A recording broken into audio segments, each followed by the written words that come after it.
Good evening, ladies and gentlemen. Welcome back to the Genisus Esports YouTube channel for another night of fantastic racing here at the Genisus Risk Kaizen Championship. My name is David Christie, and not with me tonight is Tapelo Merioli. Now, he says he's got a sore throat, but I think he's been Mr. Casanova tonight. Either way, we wish our good buddy Taps the very best of health and hope he's back on his feet very, very soon. Although, to be honest, it's Valentine's Day.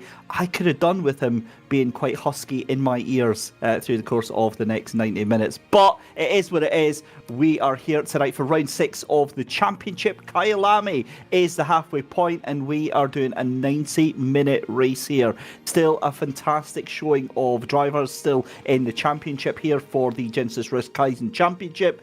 And at the moment, it looks like we've got around about 24 drivers that are connected to the server. So that is a big boost over last season. That is what it's looking like just now in terms of the calendar. Let's have a look at the standings as well to see how things are shaping up in the championship as well. George Boothby still in the lead at the moment, 308 points ahead of Marco Bischoff, 18 points there with Noah Eder in third position. And now you'll also notice that Luke Whitehead is not appearing on that graphic at all now. With all of the points that he lost there, no appearance from him again this week. It's safe to presume that Luke Whitehead is no longer in the championship. That is going to allow Grantas Caracas, Adam Swansky and Valentin Barrier to have a sniff at the second season championship here for Genisus Esports. But that is what we have got in store for you tonight. In the meantime, let's have a look at what happened last time out.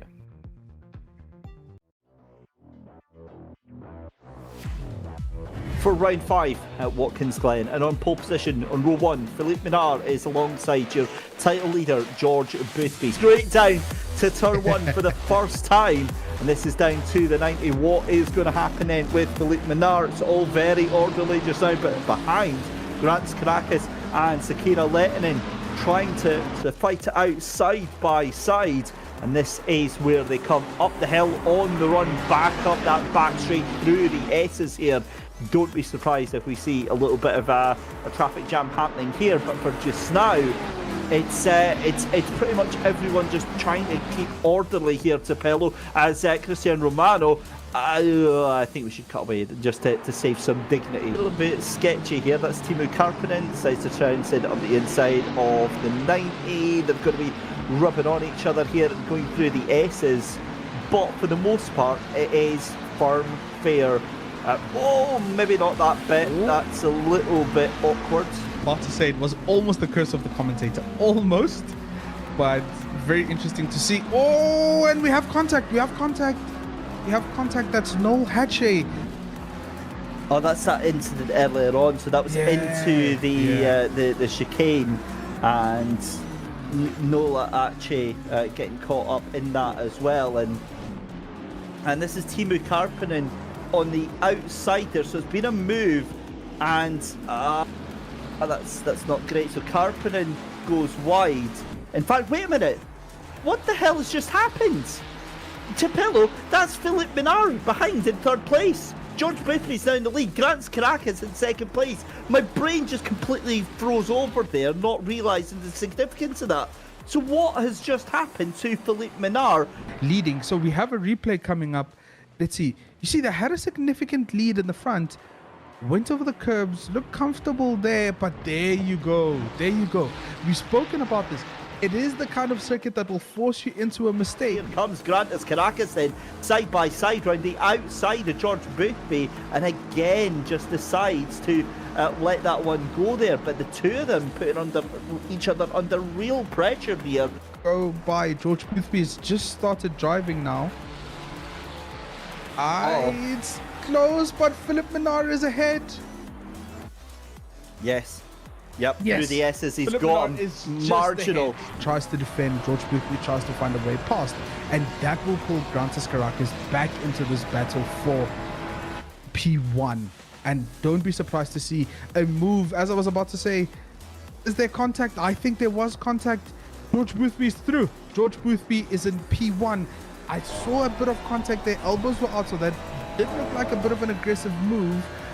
good side by side into the loop then, and that means that Grantis Caracas has the inside line. He brakes to let that car go through there. That means that George Boothby is compromised on the exit there, but I think that's it. I think that's it done, but it might not be over yet, because here comes Grantis Caracas. It's a drag race to the line, but it's going to be a win for round 5 of the Genisus Risk Kaizen Championship to George Boothby. Grantis Caracas will come across the line in P2. Philippe Minard in 3rd. Valentin Barrier is going to lead this little queue over the line in 4th position. Marco Bischoff in 5th.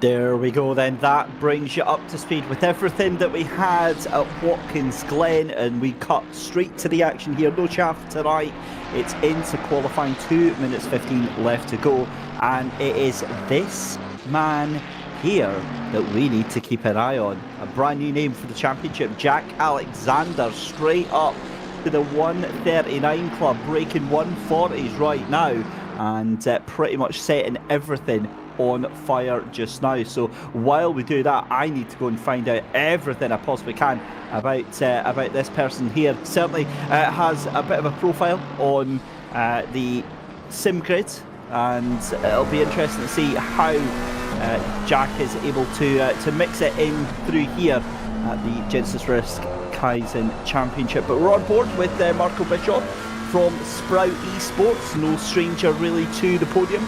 Sprout have had, I think, about 4 podiums in the, 3 or 4 podiums in past 5 races so far, and they have been doing very, very well at the moment. But Marco Bischoff down in P5. We are, as I said, at Kyalami here tonight, at 2.85 miles around the circuit, going in a counterclockwise direction. Okay, it's in the heart of Midrand in South Africa. Is one of the most popular callbacks, I think, for fans alike, for F1 circuits to be brought back here. Huge amount of renovation work gone into the circuit, bringing it up to spec. And an incredibly popular circuit with the drivers as well. A nice mix of tight and technical corners along with high-speed straights. As Marco Bischoff comes across the line then to complete another lap, no improvement on that one, and he is done and dusted for qualifying. Philippe Minard in 2nd position.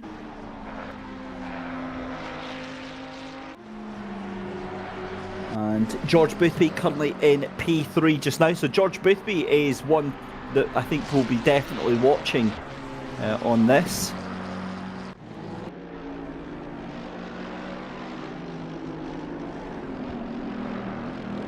And just from having a look actually at the effort of Jack Alexander as well, I think he has joined us already this season. I think he was with us for round 2, the 60 minutes of Misano.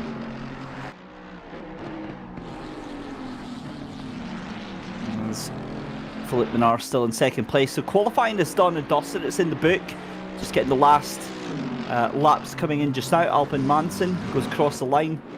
140.505. That's enough to move him up to P16. Lois Renier in that 83 McLaren. What can he do coming into the final couple of corners just now? This is on the run down through Cheetah, down into Ingwe. And again, it does seem very, very slow, but it's a deceptive corner. Comes across the line, he will be one of the last there. 140.515, so no improvement there last time round.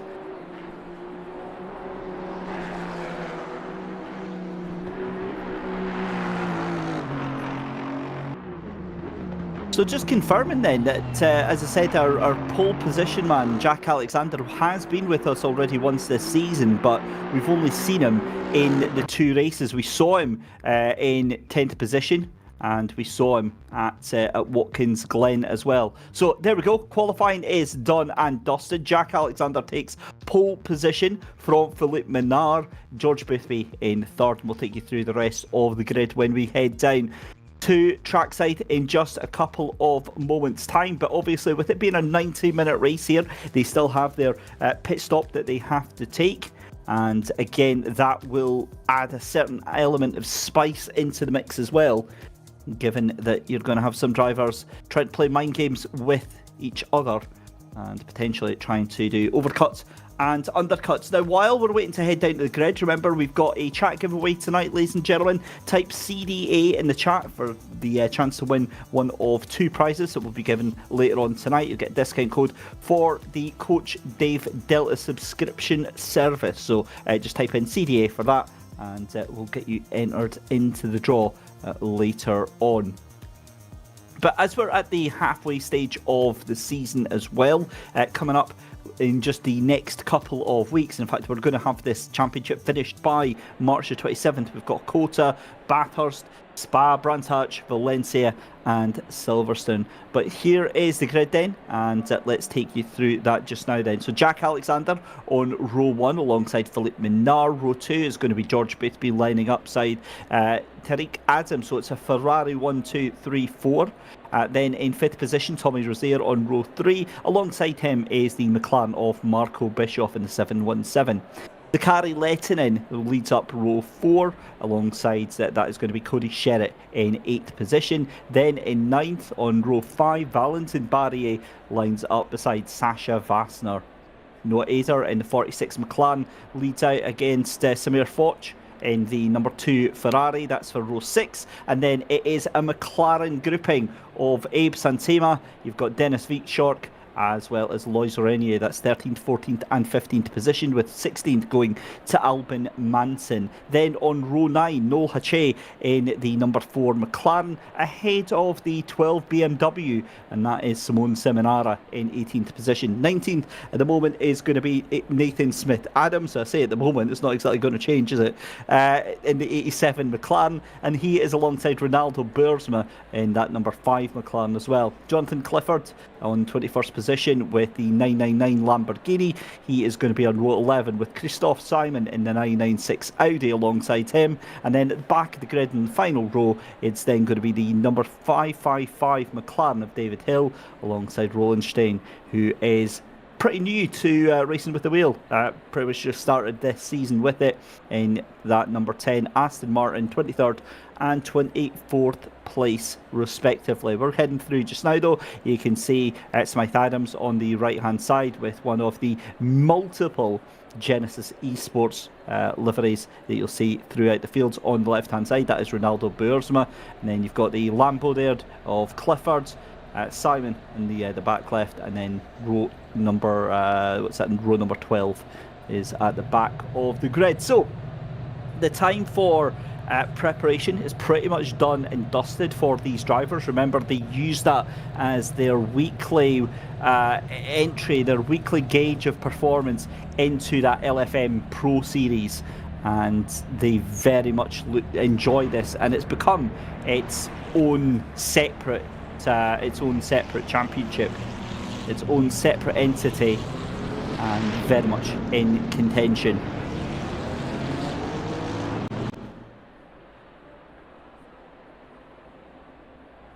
So the car's making their way then down into turn 1. Jack Alexander has the unenviable job of basically leading the entire field down to turn 1. Good evening to everyone that's in the chat just now, to Code 60, to Christian Engelbrecht, to Alexis Clapano. I'm pretty sure that's Christian Fenter in there as well, and very good to see you all there.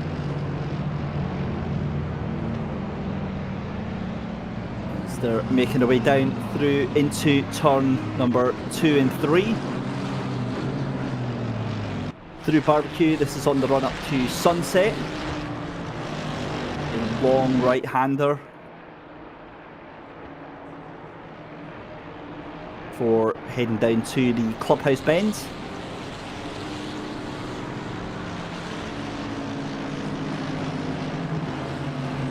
So both of the Project Kane cars on that front row then, I've just noticed actually Jack Alexander teammates with Philippe Minard. Both of them in the same livery, both of them coming up as Low Fuel Motorsport Project Kane. With George Boothby in third position. It's Genisus Esports driver Terry Cadden alongside Tommy Rozier.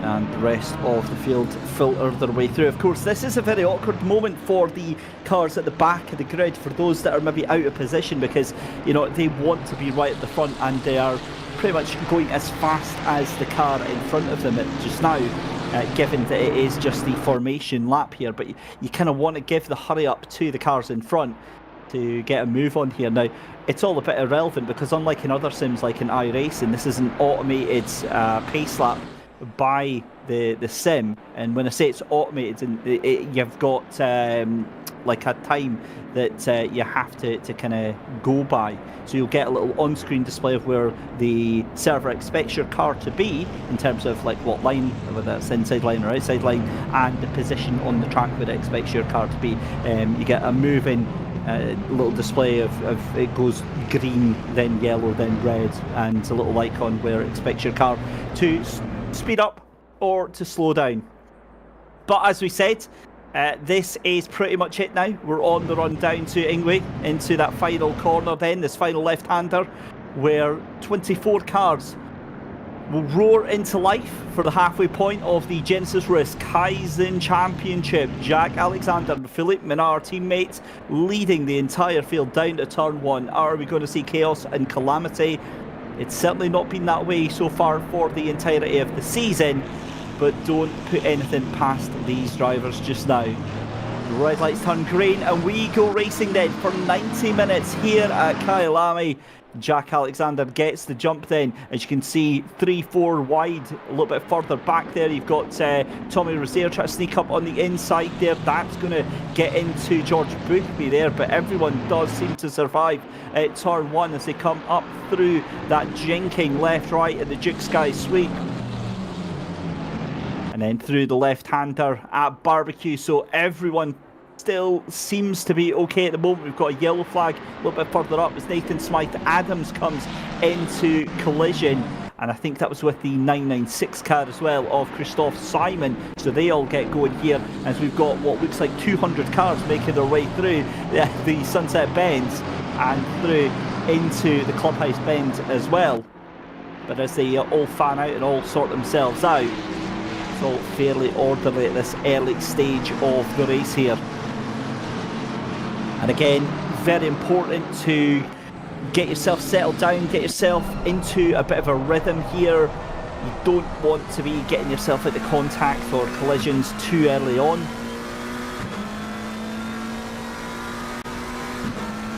It's all about settling down and keeping your composure and not overworking the tyres, not overworking the brakes at such an early stage.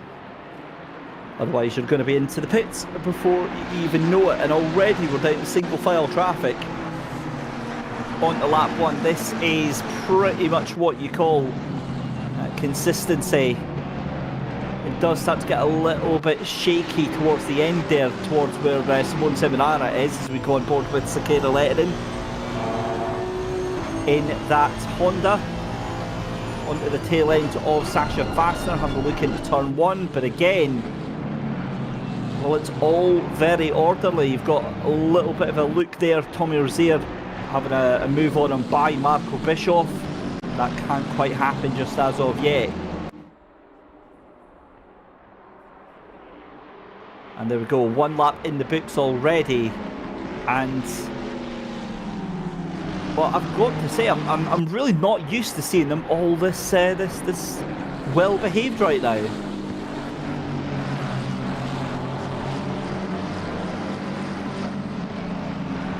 There's a little bit of drama going on further back though. That is David Hill for the Amigos Racing team. He just loses out the position to that number 5 there of Ronaldo Bursma, who moves up into P19. And I'll be honest, I'm very, very confused with this, because I think this is the first time I've ever seen at Kyalami where we've had such a train, such a procession of cars here. Now, normally they all decide to batter lumps out of each other and send it every left, right, and centre. But for just now, I mean, this is, an unseen level of group work that's going on here. Everybody just trying to keep to their lap times. Everybody essentially just hot lapping with the toe of the car in front. As Noah Eder comes under pressure there from Abe Santima just behind here. And it looks like Eder might be trying to recover from a little incident that he had earlier on in the lap there. He simply lost a little bit of time, as Samir Foch is trying to get a piece of this as well. Talk about in between a rock and a hard place right now, but thankfully is able to hold on to the position, at least thankfully for Noah Eder. And we've seen that car more traditionally up towards the front of the field. As Samir Foch trying to not only take the position from Noah Eder, but also from Abe Santima here. Santima going a little bit wide. This is into the clubhouse bends for the third time of asking. But Santima able to just hold on to that position given the intense pressure, and already Christoph Simon getting a 15-second penalty. Presumably that is going to be for contact with Smith Adams that we saw on that lap one. But Jack Alexander hasn't really had too much to write home about today. He's not really had anything to concern himself. Bear in mind that this is only lap number 3 just now. And there is confirmation then. It is an incident between cars 996 and 87. It's a 15-second time penalty to 996 for causing a collision on lap 1. Meanwhile, okay, now we're starting to get a bit of fighting. Now we're starting to get... And it's gone. Sasha Vassner there with Sakira Lehtinen there, and Cody Sherritt also involved. You've also got, I think that might have been Toby Rozier. Yeah, it is Rozier on the inside there, losing positions hand over fist. But as soon as the excitement and drama kicks off, it's pretty much all gone again. Well, dare I say that, and Valentin Barry starts to get a little bit aggressive here. I like how they've maybe just given it 2 laps before starting to get a little bit aggressive and antsy with each other. That's what you call being cordial and being polite with each other, and then deciding to send each other off to the moon. So Valentin Barry with a great move there on Cody Sherritt. Tommy Rozier there also starting to fall back significantly. As just behind Cody Sherritt, you've got Noah Eder and Abe Santima. So it is a proper little train that's going on then from Sasha Vassner, from Tommy Rozier, all the way back to what looks like Samir Foch in that 13th position there.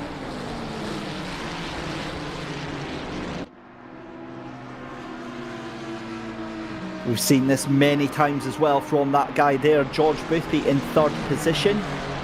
We've seen it where it's not looked like he's, really had much to say, and then he leaves it until the final sort of half an hour, and then decides that is when he is going to pounce. Meanwhile, there's a little bit of action kicking off down outside the top 10 just now. We've also got a 10-second penalty for David Hill in that 555 McLaren. Again, I'm presuming that's going to be with contact potentially with one of the cars that's a little bit further down. And Ronaldo Boersma actually down into 24th position. Now remember, Boersma was up into P19, and that's where Hill is just now. So I wonder, I'm going to put 2 and 2 together here and make an uneducated guess, having not seen a yellow flag, and say that there's been some contact between the two of them there. So here we go, back watching Sakiri Lehtinen through the left-hander, coming up towards Sunset just now. And there we go, confirmation from race control. My psychic powers are absolutely on point, ladies and gentlemen. Incident between cars 5 and 555. It's a 10-second time penalty for the 555 for causing a collision on lap 3 there. So Yeah, you hate to see it, and it already looks like, yeah, so Ronaldo Boersma at the back of the field then in that number 5 car. So we're watching this fight here for 14th position. You've got Dennis Vietschork, you've got Loic Regnier and Albin Manson with Simone Seminara in the BMW trying to make headway up just now. This track really not one that agrees with the BMW, seems to obviously favour the Ferraris, given that we've got 4 Ferraris leading the pack just now, and doing it quite comfortably, you've got to say as well, because Marco Bischoff is nearly 2 seconds behind that little breakaway group of Ferrari. So again, that, if anything, shows you the pace that those cars have got right now. But here comes Boothby. He again looks to be very menacing, just hiding in the shadows almost, letting Alexander and Minar do the work that's needed for the opening stint of this race here, and then potentially start to eke out some of that pace. As we see Nathan Smith-Adams into pit lane, that's very, very early on. I wonder if there's been damage to that car. Might be trying to get that repaired. As Cody Sherritt trying to take that position back from Valentin Barry. Good luck with that. I don't think there's any chance of that. Such is the speed that Aston Martin has when it gets going. And the McLarens, well, while they've had 1 lap pace in qualifying, I'm not sure about the race pace just now, given that Marco Bischoff is the only one in the top 10 just now, and the rest of them seem to be kind of going backwards. But again, we'll have to wait and see. It could be that they're better on the tyres through the stint.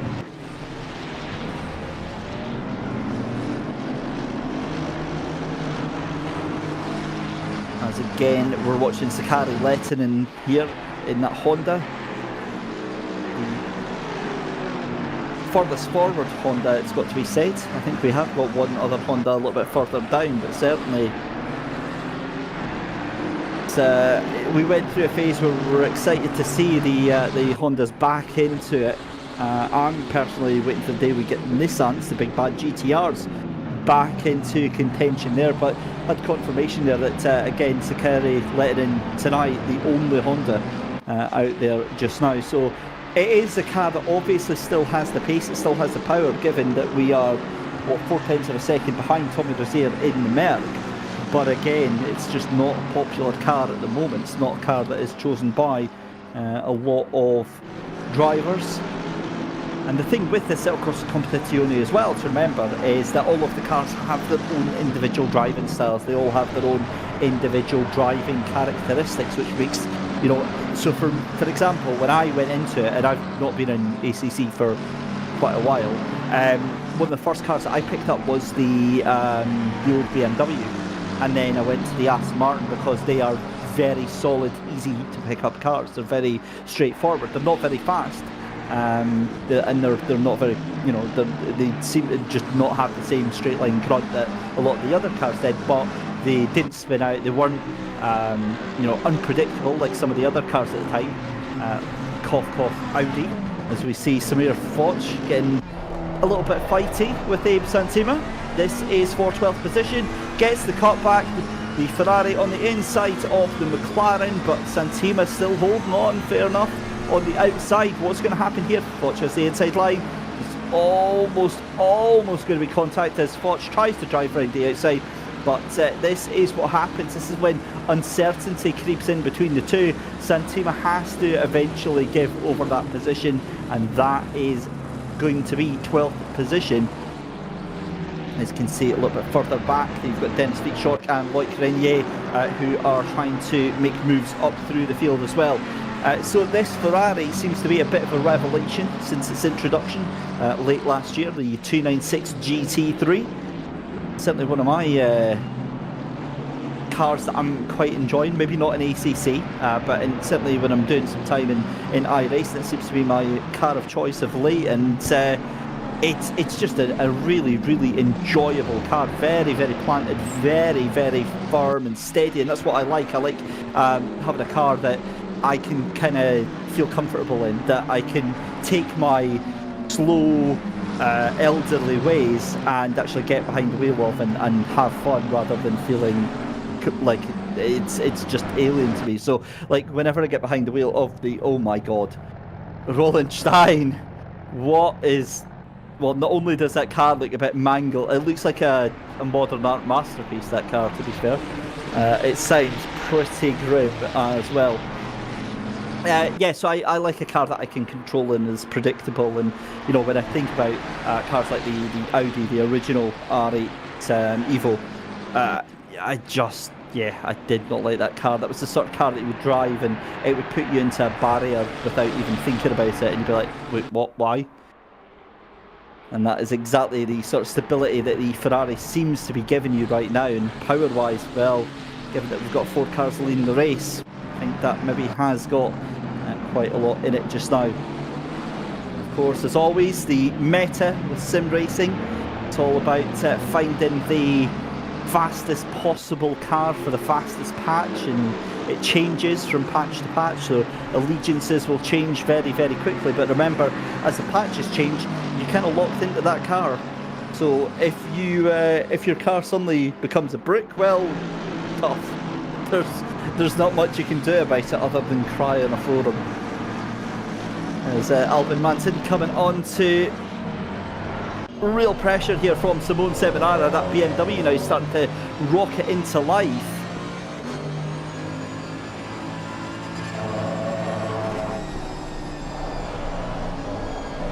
And through the left-hander then, this is the run up towards the clubhouse bend. Then they've come through Sunset. This is turn 6 that they're way to hit just now.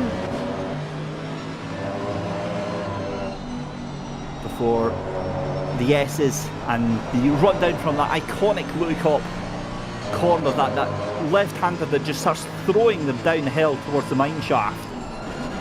The elevation drop is just absurd from this point downwards.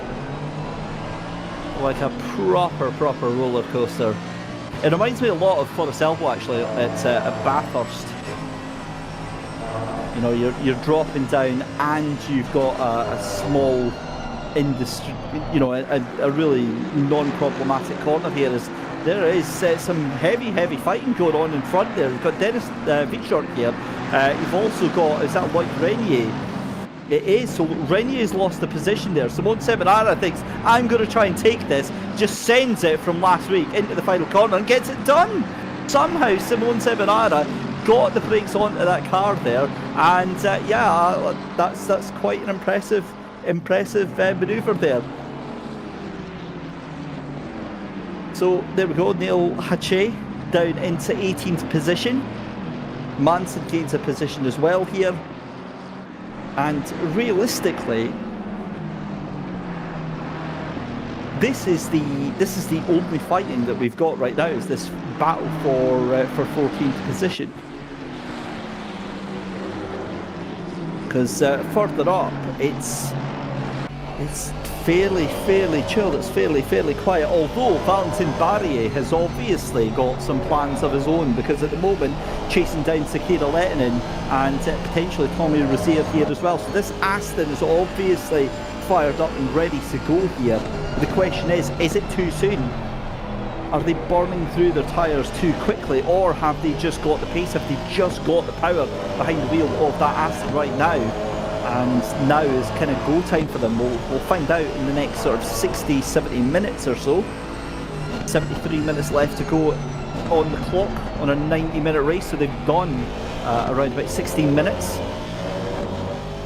And I'll be honest, this is one of the calmest starts to the races I think we've seen this season, given how almost processional it is at times in that top 10. And I say that in the nicest possible way, because through this season we've seen some crazy opening starts to the race. We've seen some crazy 10 minutes to kick things off, with cars going side by side on lap 1 or lap 2, and you know, into positions that you're never going to get 2 cars into. And you think, well, come on, surely self-preservation's got to kick in here.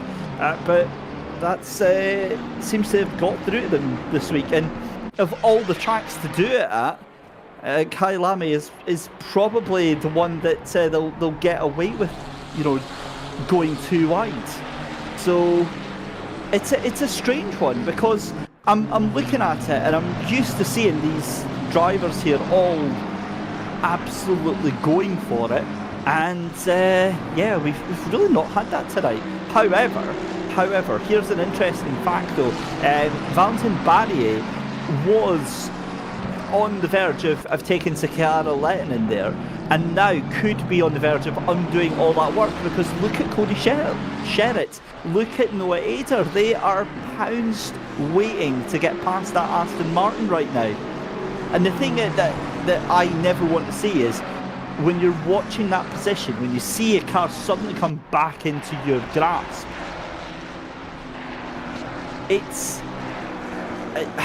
it puts yourself in a very, very dangerous position, because then suddenly you think, oh well, what if the car behind me suddenly decides to do a Simone Seminara and just absolutely send it into that final corner?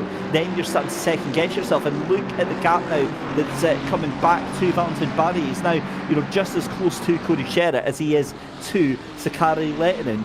However, Sakari now dropping off the tail end of Tommy Rozier.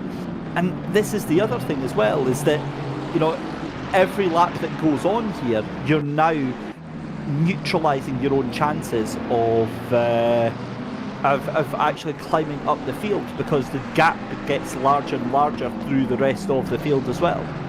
Great to see so many people taking part in the giveaway tonight. Remember, ladies and gentlemen, to take part in the chat giveaway, just type in the letter CDA into chat, as you can see there tonight, and we will be giving away 2 vouchers for subscriptions at Coach Dave Delta. We'll be doing that after the race, and we'll be giving away race participation prizes as well. So all of those will be drawn after the end of the race here tonight.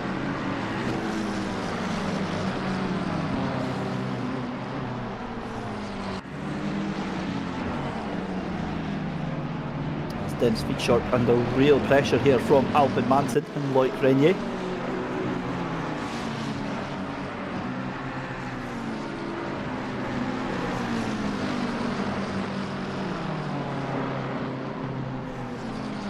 Watching the Merc here really start to put pressure on that McLaren, and it's a McLaren sandwich at the moment, but realistically speaking, Loic Renier doesn't look to have the pace to actually make this happen just now. And look at this though, this is a turn up for the brakes. Remember what we were saying about Sakari Lehtinen being close to it there. It has absolutely broken away there from Valentin Barrier. Samir Foch now has a little look around the outside into turn 1 on Noah Ader here, so this is getting a little bit fighty as well. Gets the cutback, beautiful attempt there, but unfortunately that Ferrari just no room at the end, no way past, and some great defending there from Noah Ader at the moment. Also seeing that Sakari Lehtinen, as I said, started to drop Valentin Barrier slightly after that attempt from Barrier to get past there, as we go back to this battle for 14th, 15th and 16th position. And again, the cars very, very close to each other, but nobody is making that wild lunge, that wild move. But what has caught my eye is George Boothby in P3 at the moment in the number 800. Now, he was just 0.2 of a second off of Philippe Minard, but quite honestly, I think that these three know what the game is. They know what they're doing right now. They're basically just trying to break away from everyone behind, and they're going to leave their proper fight until the end of the race. Great strategy if that is the case there from those three drivers, from Jack Alexander, from Philippe Minard and from George Boothby. But again, this is what happens when you race against the same people week in, week out.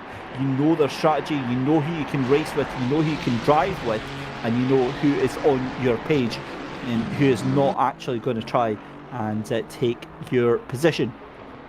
So Darkham is offering us a little bit of meteorological forecasting here, saying that he thinks there's going to be rain in 30 minutes. Well, okay, that's obviously what he's done is he's been watching the spectators in the backs. They've obviously got their raincoats ready for a light bit of rain coming up very shortly. They've obviously started to get the protection out for their braais and making sure nothing gets wet there. So 30 minutes, potentially going to have some rain here in South Africa for round 6 of the Genisus Risk Kaizen Championship. Company Jack Alexander leading the way, Philippe Minard in second place, George Boothby in third position, Tariq Adam in fourth, Bischoff in fifth, Fassner in sixth, Rozier in seventh, Lettinen in eighth, Barrier in ninth, and Cody Sherritt it rounded out the top 10 just now. But again, it's way too early to call. We've got strategy coming into the mix here. We've now just been told that we've got rain coming into the mix. Now this is actually, I just realised this is huge, because if that rain is going to be around about half an hour's time here, that is almost exactly going to be around about the pit stop time, or just after the pit stop time, depending on when it decides to fall here. Again, you can see the skies here. We can just some patchy cloud here, but no real black clouds in the distance just now. You can see them though off to that west side. But obviously that is where the clouds are blowing in from. But the thing is that if that happens just after the pit stops have done, then we've got a real dilemma on the cards for a lot of these drivers. Do they pit for wet weather tyres, or do they just keep going? As we're watching Tommy Rozier here on the back of Sasha Vassner, and again, I'm just trying to read between the lines here. This isn't like any race we've had either this season or in season 1. Everyone's so well behaved here. Everyone's so, like, I just can't describe it. It's so unusual to see this, where everyone is working together. They're not making any mad lunges. They're not making it, well, with the exception of Simone Seminara, they're not making any crazy huge moves. And yeah, I mean, we're nearly 30 minutes in, and I mean, that should say it all. We've had, what, 2 penalties? That's yeah, okay, well, there we go. There's a lunge there from Loic Renier, but even then it feels like Albin Manson didn't fight that too hard, and instead focusing on getting a little bit of the toe, a little bit of the draft to drag that Mercedes round here. So it's all very civilised, is what I'm trying to say here. I feel uneasy about that, ladies and gentlemen. I feel nervous when everything's so well behaved. Yeah, great to see. Thank you for Tandem Warhead saying commentators curse beware. Yeah, exactly. I mean, I'm not trying to cause drama, but I kind of am, if that makes sense. I'm not wanting to be, you know, race-ending drama, but I do want to see, like, I don't know, just an oil slick on turn 5 or something like that. We'll happily take that, as that was Abe Santima having a look at Noah Eder, but can't quite do anything with that. And that means that Samir Foch is way off into the distance just now in 11th position. Meanwhile, the battle for 6th, 7th, 8th and 9th, that's all still fairly orderly. You can just see that in front of you just now. That is going to be Sasha Fassner ahead of Tommy Roziers, Sakari Lettinen and Valentin Barry, all involved in that as well.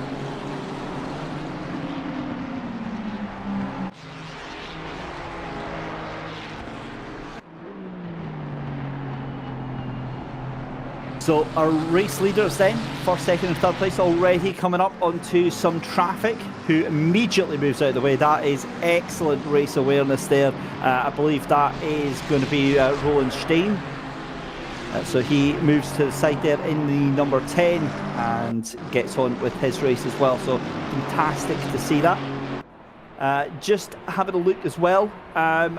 So the latest that we're hearing is that it's potentially going to be light rain. So if it does stay light rain, then we're likely not going to get anybody going to wet weather tyres. Right, now this is all starting to kick off now, because have a look at this up the inside. That is going to be Valentin Barrier trying to get a move done on Tommy Rozier. What has happened to Cody Sherritt though, dropping back as well. He's going to be coming under pressure here from Samir Foch. He's already lost that position to Samir Foch. So Cody Sherritt going down to 11th position, as there goes Valentin Barrier up the inside of Sakari Lettinen. But again, that's what I'm saying. Who are these drivers? What is going on tonight? It's all very civilised. I mean, I get there's racecraft and etiquette and things like that, but it's Has this race been replaced with AI here? That's what I'm trying to figure out here, because there's at least one point in previous races where another car has been sent into the barriers by another here, and it's all, yeah, I'm not sure. I'm not sure on that one. Either way, Lois Radio into 14th position. He's now got himself ahead of Dennis Vietschork and Albin Manson. Neil Hache just behind as well. But your race leaders separated by 0.4 of a second each, so that means now Valentin Barry has been released ahead of Sakari Lehtinen. He can chase down Tommy Rozier, and I would say I think P5 at the very least for Valentin Barry is a distinct possibility here tonight. It all depends on what the dice is going to throw in terms of the weather and in terms of the strategy of the cars around them.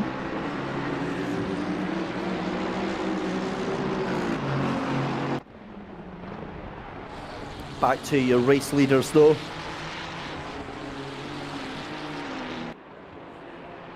And confirmation, it does look like it's going to be a ninja shower then. It's only going to be here for around about 5-10 minutes or so. So there shouldn't be too much change to the track surface. It may just be a light sprinkling of rain, but we're watching Philippe Minard, teammate of Jack Alexander, chasing down the race leader at the moment. Although again, it does look like the two of them just trying to work together here. They've got George Boothby on the tail, and again, this is what scares me about George Boothby, is how easily he finds himself being able to go into the shadows there. He can just hide himself in third place there, act like he's not a threat at all, wait for the right opportunity, and then just absolutely pull the trigger with these two just now. You can see Jack Alexander starting to struggle for traction a little bit there. It's Philippe Minard right onto the tail there, but again, this is almost certainly going to be gamesmanship, almost certainly going to be strategy going on from these drivers here. And actually Boothby goes late into the corner. So Boothby losing a tiny little bit of time there, going late into the corner, loses about 0.2 of a second. Tariq Adams 2.5 seconds behind him, but no harm, no foul, as it's deciding to get decidedly darker here at Kyalami.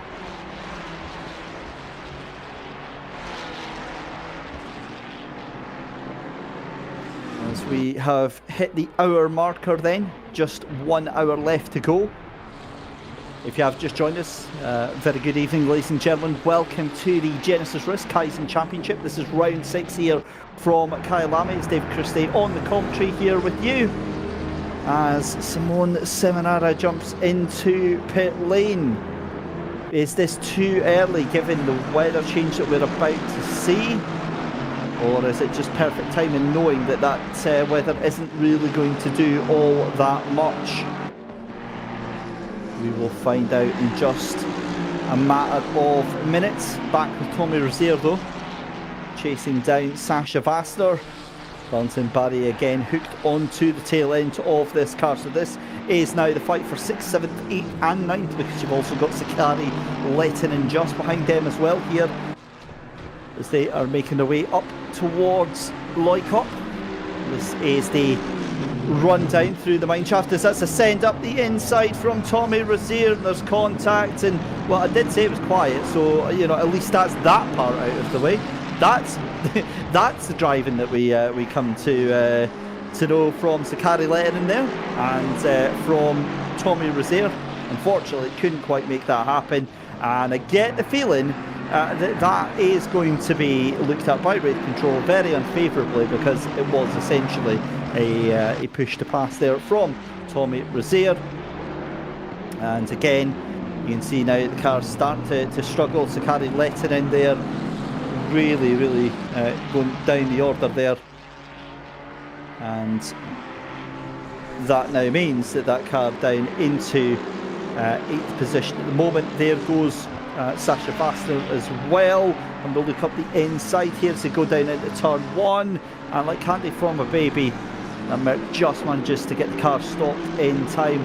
Can imagine that's a very frustrated Sakari Lehtinen behind the wheel of that one after that contact. But meanwhile, Valentine Barrier up to P7 right now. Marco Bischoff up to P5. And your race leaders separated by, well, top 3 really, separated by a full second. Top 4 then separated by 3 seconds.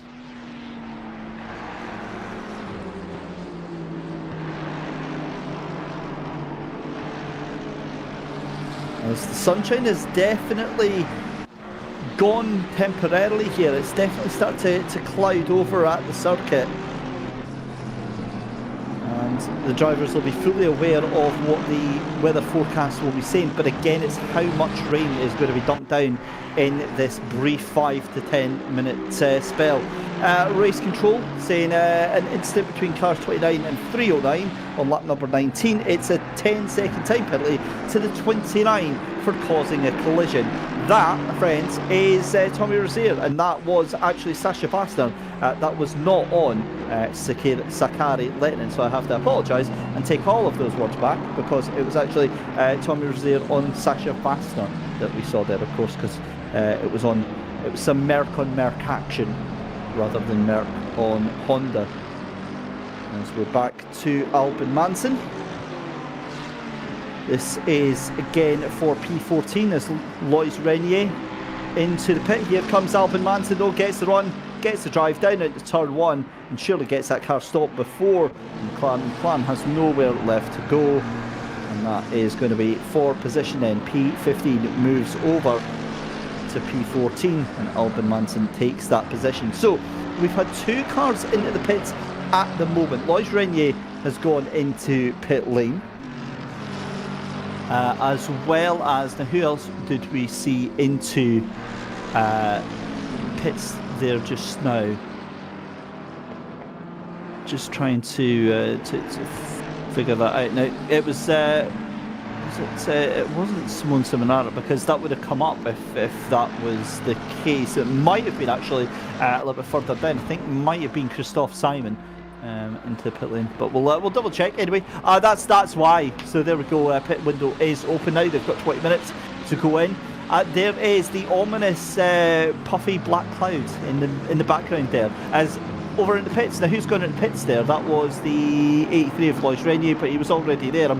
I absolutely swear I saw a yellow flag and then a car immediately transport back to the pit lane. Might have actually been seeing things. We'll ignore that and see if it does anything. As here we go then, Sakari Lehtinen is the first one to blink then. The pit window is open here for round 6.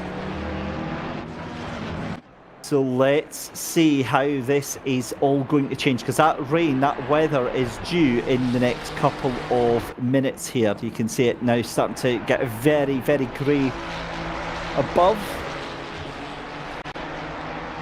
And while it might only be some splashes of rain, it could be enough to make the track a little bit greasy, a little bit slidey here for these slick tyres, especially for the drivers that are absolutely pushing the cars at the edge of their limits, such as Jack Alexander and Philip Minard, Tariq Adam and George Boothby.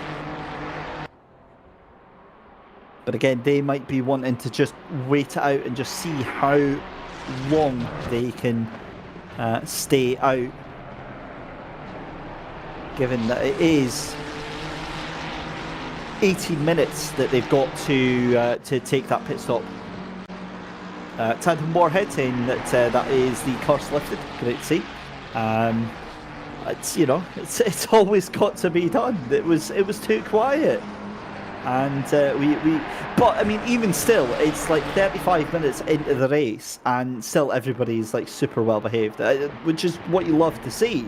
But it's not what we're used to seeing, if that makes sense. Certainly not. I mean, that first 10 minutes where, you know, it was line astern and everybody was in a straight line. It was yeah, unusual to say the least. Anyway, let's go and check the replay of some previous incidents.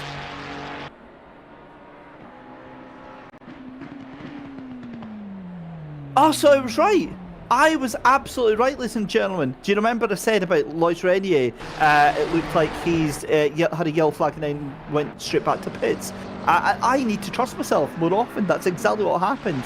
So I noticed it on the mini-map. I noticed that his numbered car had caused the yellow flag and then just immediately came back to pits. But it was after he'd been in pit lane, so I thought, have I just seen that? Because maybe he's still in the pits, but no, that's what happened. So he's obviously, something has happened to that car.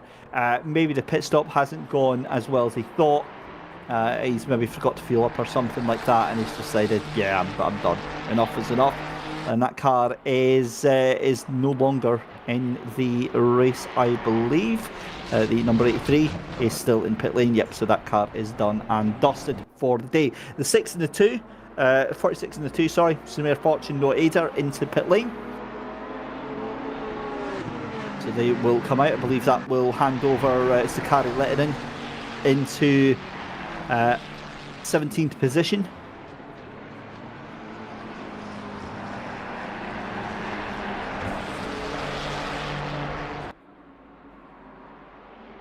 And back watching Philippe Minard then. So this is second place at the moment. And again, these three, it just feels like they're working to a script right now. George Boothby certainly won't be on the same script. He'll just be playing to the tune of the cars in front here. But Tariq Adams still 2.5 seconds, so don't discount him at the moment.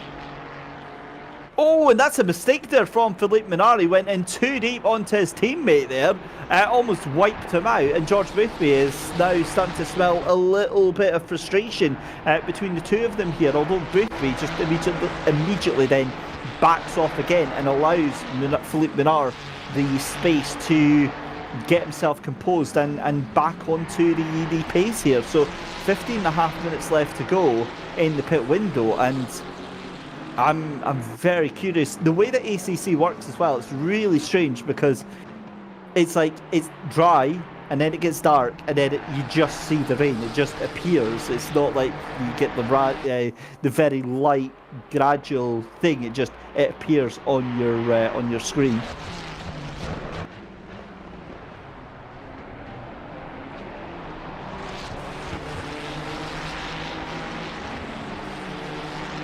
So at the moment then, with 50 minutes left to go, it's Jack Alexander leading the race from Philippe Minard. You've got George Boothby in 3rd position, Tariq Adam in 4th position, Marco Bischoff in 5th, Tommy Rozier in 6th, Valentin Barrier in 7th, Sasha Vassner in 8th position, with Cody Sherritt in 9th and Abe Santima rounding out your top 10 at the moment. We are almost at the halfway point here, and again, everything kind of feels like it's poised on a knife edge right now because we've got the pit window open, so there's 15 minutes left of that. We've got some weather coming as well, although it is only expected to be for 5 to 10 minutes and expected to be some light rain.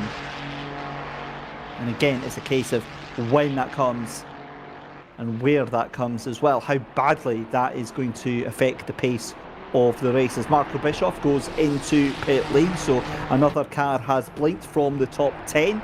He will drop down.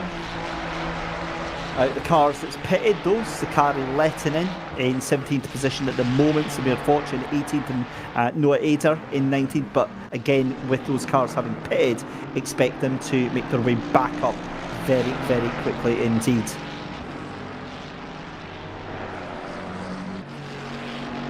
As David Hill and Ronaldo Boersma into the pit lane as well.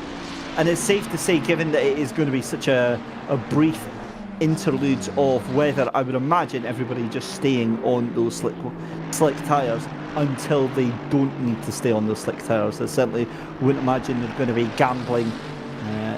There'd be no point in gambling on any other tyres at the moment. Tandem Warhead with the theory that the last in the pit lane will get P1.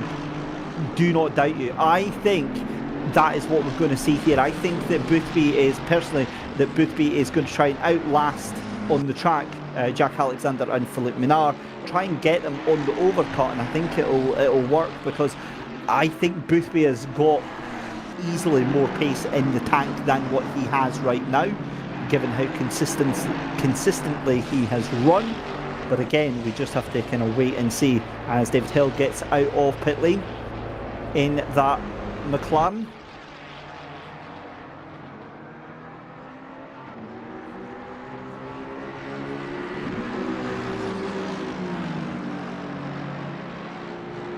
So we need to do a weather check as well to see just how long away that rain is due to be coming here. And it'd be interesting to see if that is still just a couple of minutes away.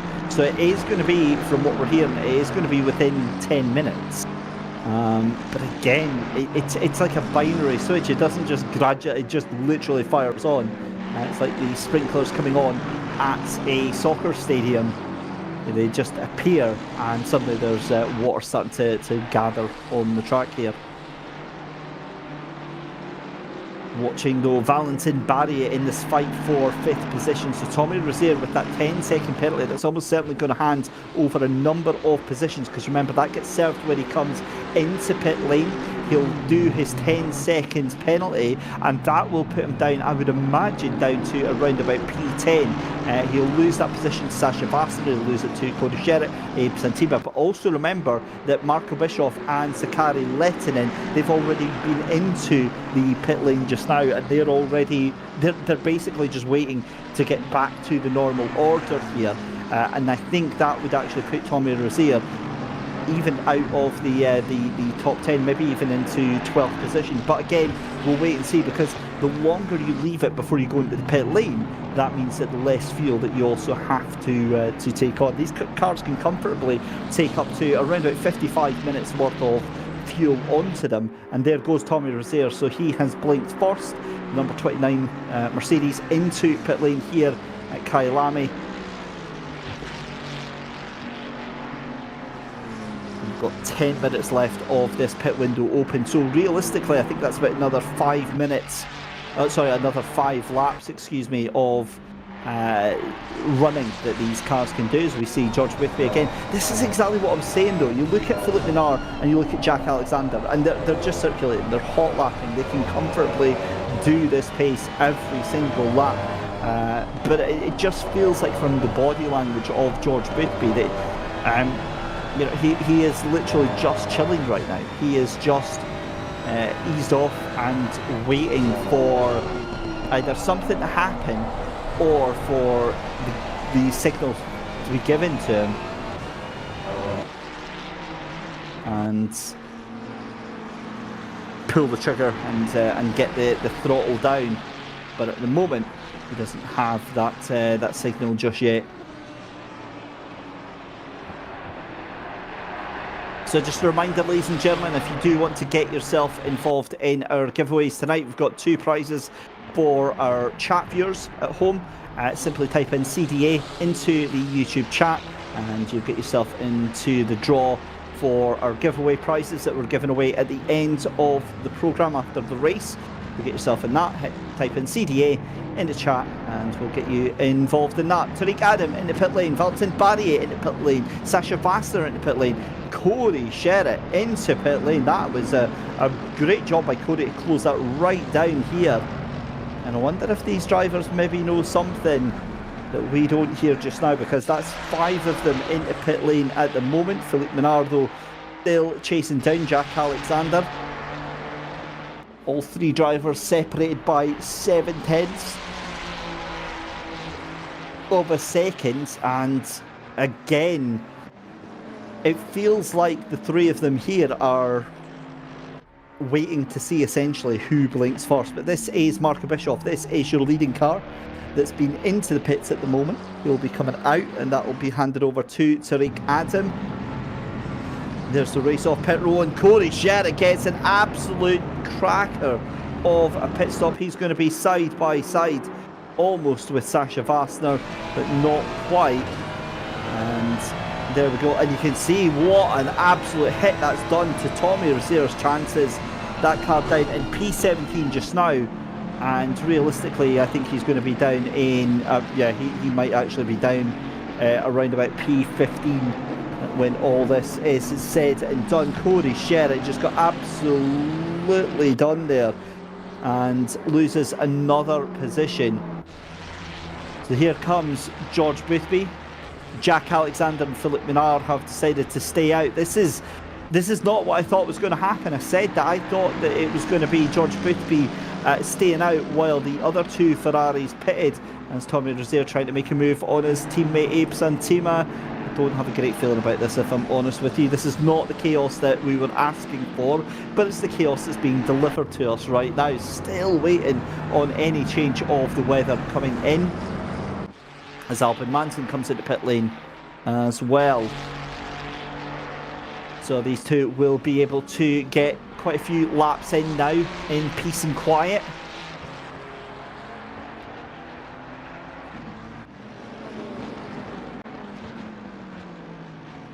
But there we go, half of a race has already gone by. George Boothby gets out of pit lane. We've got a car coming in the background. And that now means that 3/4 of our field have been into the pit lane for their mandatory pit stop.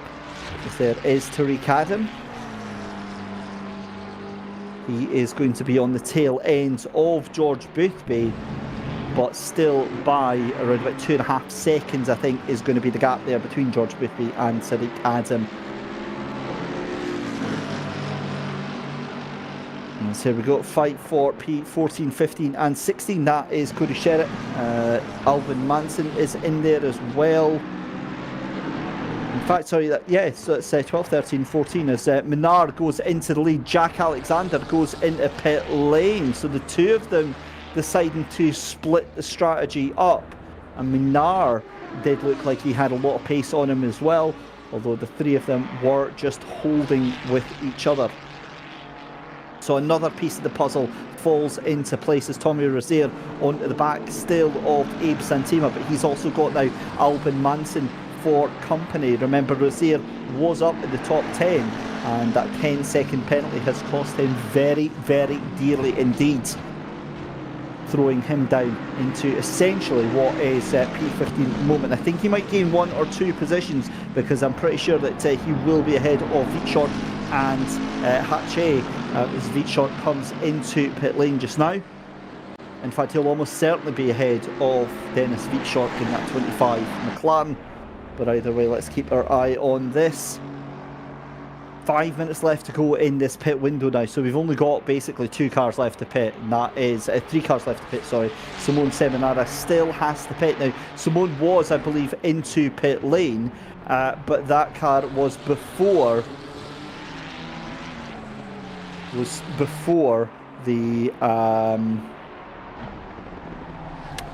before the pit window opened. Right, okay, so George Boothby now right onto the tail of Jack Alexander. Now remember, George Boothby wasn't on the tail of Jack Alexander. George Boothby was on the tail of Philippe Menard. So how does this change things?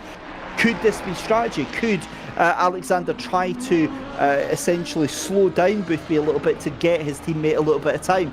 Or has George Boothby just been able to light up the timing screens and get a little bit of pace? And there we go, ladies and gentlemen, the rain is coming down. That's not light rain. That is not light rain at all. That is going to be something formidable for these drivers to have to do, and they are going to struggle. There we go, Boothby up the inside then, and that is going to be taking the position there. Race lead then essentially goes to George Boothby already. I absolutely called this. I said that Boothby was just waiting for the right opportunity here, and that's exactly what's happened here. Alexander couldn't get himself tied up, couldn't get the tyres lit up after leaving that pit lane here. And this is exactly what George Boothby has been waiting for. He's going to light the afterburners here, but the question is, how heavy is that rain going to get here? And that is going to be out of the pits then.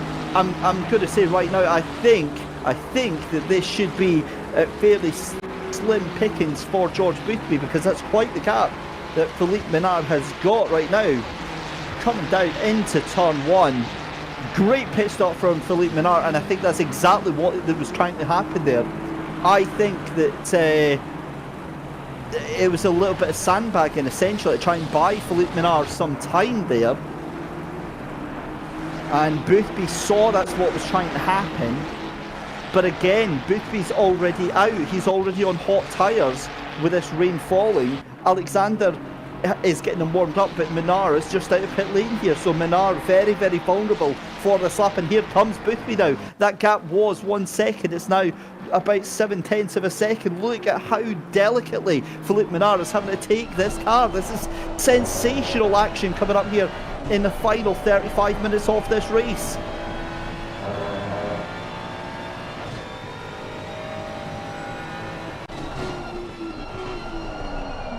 Coming into Loikop then on the run down through the mine shaft here. You can see how aggressive Boothby is on the curbs. A little flash of lights there just to let that back marker car know they're coming. And again, 1.1 seconds was the gap at the start of the lap here, and it's now down to 0.8 of a second. So here comes Boothby. The charge is absolutely on right now from Booby himself. The number 800 Ferrari is absolutely charging. And now this is the thing, Simone Seminara is going to have to realise that they need to pit this lap. They did pit already, but that was before the pit window was open. So at the moment, Simone Seminara is going to get a penalty for not having pitted in the pit window. We'll keep an eye on that. Sasha Faster coming under pressure here from Samir Foch, and there's now a trail of water on that grounds. This is now going to be a bit of a problem here, because the track temperature will fall as this rain keeps coming down here. And it is going to become a bit of an issue very, very shortly if it keeps going on. It'll be okay. I mean, they'll lose maybe about a second right now, but the more tentatively that they start to drive, the more heat that they're going to lose from the tyres, and it is a self-defeating circle at that time. Simone Seminara has seen sense and has got into pit lane as Cody is up the inside of teammate Noah Ader there. I was waiting to say teammate. No, of course, Noah's not teammates with Cody. Noah's part of Sprout Esports. Cody is part of Genisus Esports. It's because they're both in grey cars this week. So that's yeah. We'll call it on that one. Either way, they're all about a second off of the pace at the moment. We're hearing from our production team just now, and this is where things start to go really, really south. You can see the cars start to twitch and weave and bobble about here as Coach Jen makes a move up to the inside here. Tries to take that position at Loikop, gets it done. That'll be job done, signed, sealed, delivered. Thank you very much up the inside. But have a look at George Boothby now. He is firmly onto the tail end of Philippe Minard now, coming into Ingwe. Through that final corner, it's nose to tail. This could be it for the lead then. The pit window is done. We've had our pit stops. What has George Boothby got in the tank as he goes across the line? Gets the run, but it's Ferrari on Ferrari action.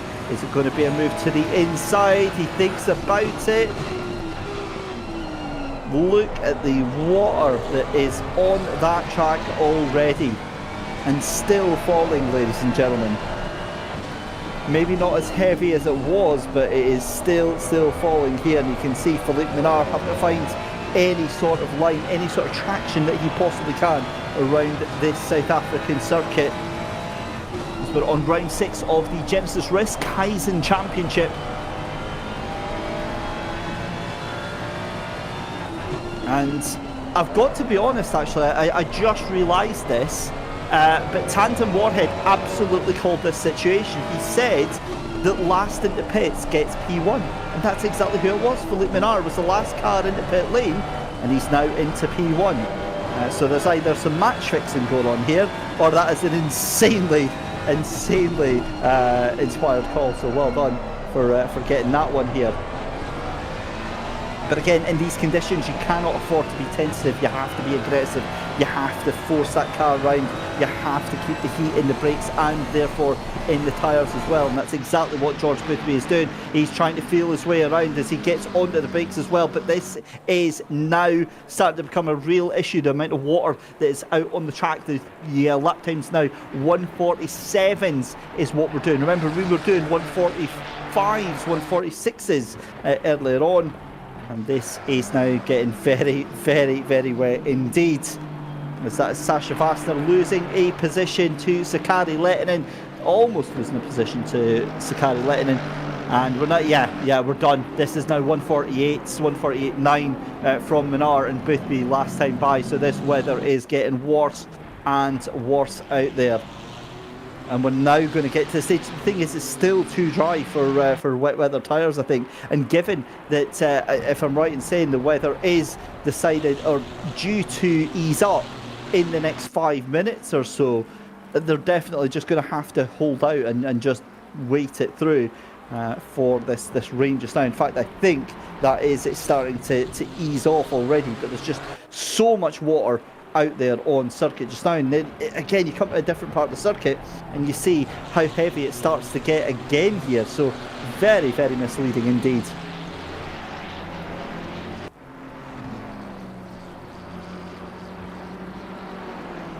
As we come down the mine shaft then, or rather coming up the hill towards Loicott.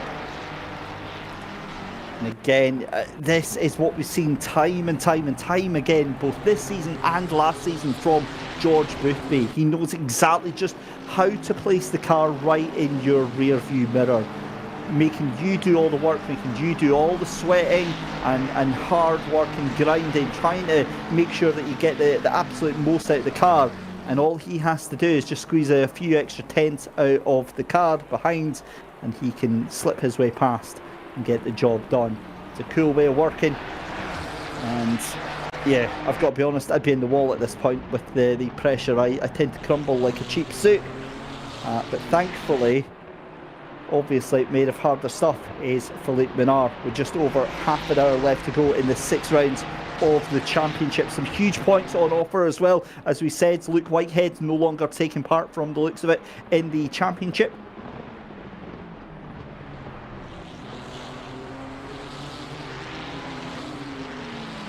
And do my eyes deceive me? I think that is the rain has stopped now, ladies and gentlemen. I think that it is starting to dry up a little bit. It'll take some time. It'll probably take another 10 minutes or so for a proper dry line to appear. But yeah, that is it. The rain looks to be finished now. And it's now just a case of the spray on the track.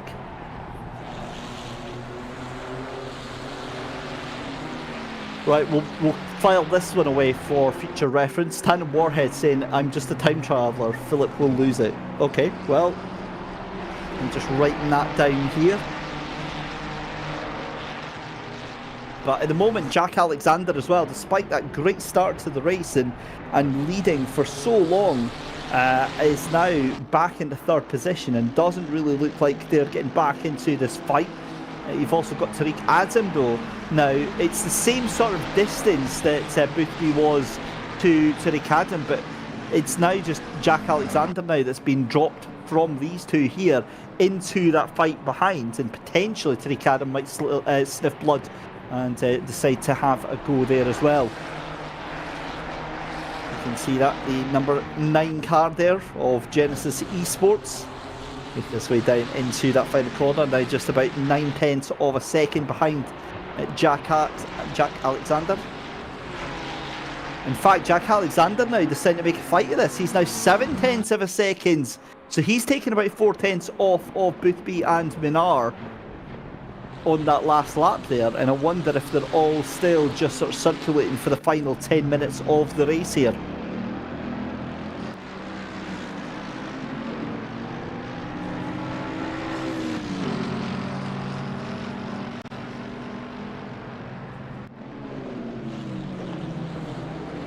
Alvin Manson trying to put pressure onto Abe Santima. This is the battle for P13. And again, confirmation that the rain has stopped. You can see the dry line starting to appear on the right hand side of the track here. And it should appear fairly quickly. Cody Sherritt having a look on Sakari Lettering, trying to go around the outside. This is into the clubhouse bends. But again, that Honda just placed itself exactly where it needs to be as we go through the S's. And then up into Loicott. Lap number 35 here at Kyalami. And it's been an epic affair. Philip Minard 4/10 of a second over George Boothby. Jack Alexander in 3rd.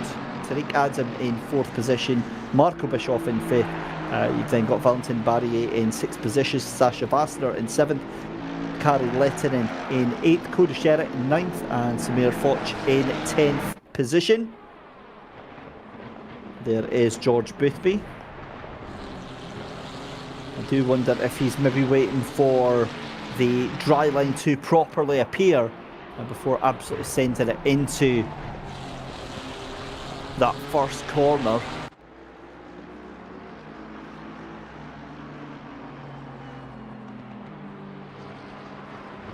As we've said, 27 minutes left on the clock. Christian Engelbrecht is another time traveller, apparently, here from the future. Second time traveller here, just on tandem in the future. Philip can't lose now. Right, okay, so it's like that butterfly effect, isn't it? You know, you make one small change, then you have to go back and change that as well, and suddenly it gets properly out of hand.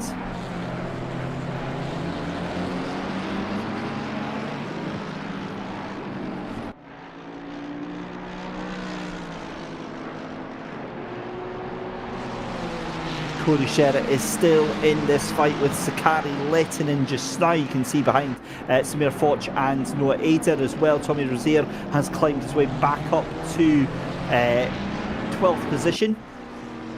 Samir Foch under real pressure here from Eder, side by side now as they come down the hill. This is going to end in tears, you just absolutely know it, because Samir Foch sent out to the outside there and has to end up giving that position there to Noah Eder. Sprout Esports back up into the top 10 then. That means you've got two cars from Sprout up there in that top 10 as Abe Santima, Tommy Rozier also fancies having a piece of this as well.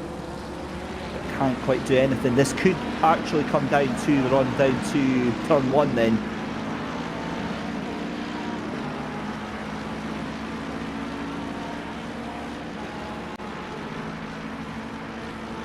The Ferrari thinks about defending but doesn't really have all that much to do to protect that position from Tommy Rozier. I think Rozier has learned their lesson.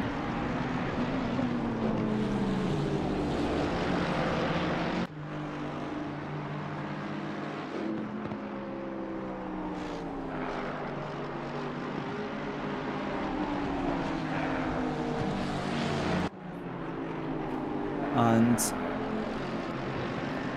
looking a little bit further down as well, Abe Santima is still in a battle with Albin Manson for 13th position.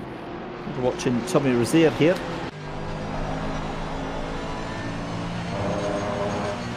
Still trying to take that position from Samir Foch just in front.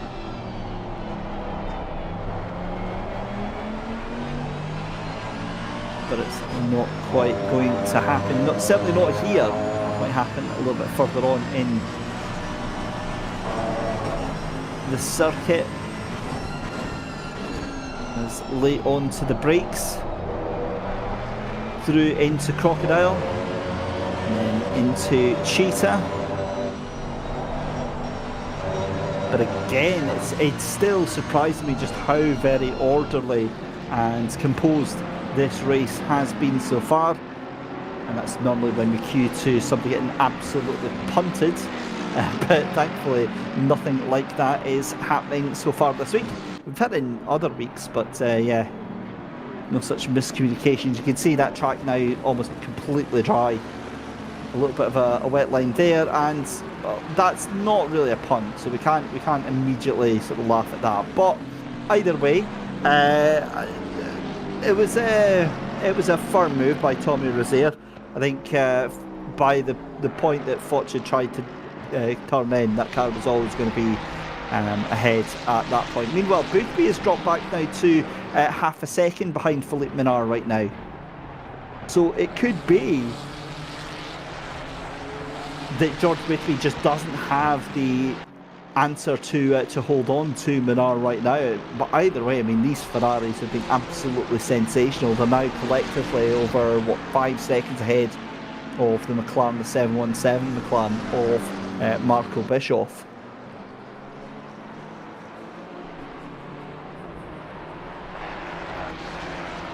So that is that's fantastic to see that sort of level of pace.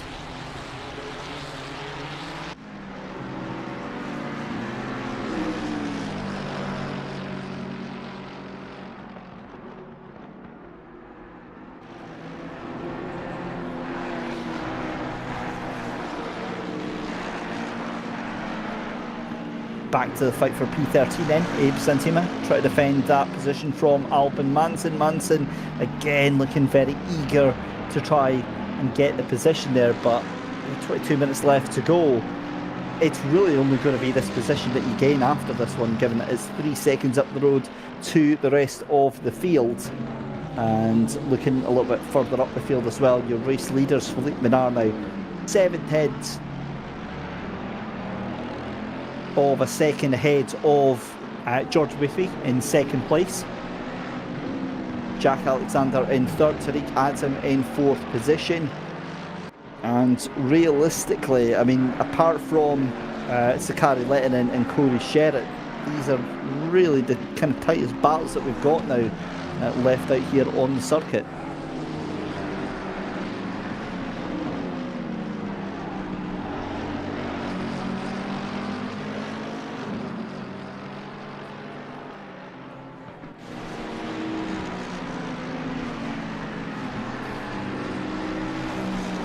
And again, some much needed points on offer for this championship as we go back to Cody Sherritt now, who is right onto the tail end of Sakari Lettinen.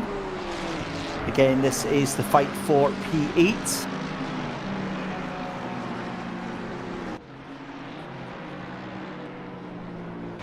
And a lot of patience being shown by Cody Sherritt. Younger brother, as we said at the beginning of the season, of Jordan Sherritt. And Pritch taken under the wing. Racing very much in that family's blood. And you can absolutely see it in the performance of Cody Sherritt. Again, late onto the brakes, trying to trail brake into that first corner.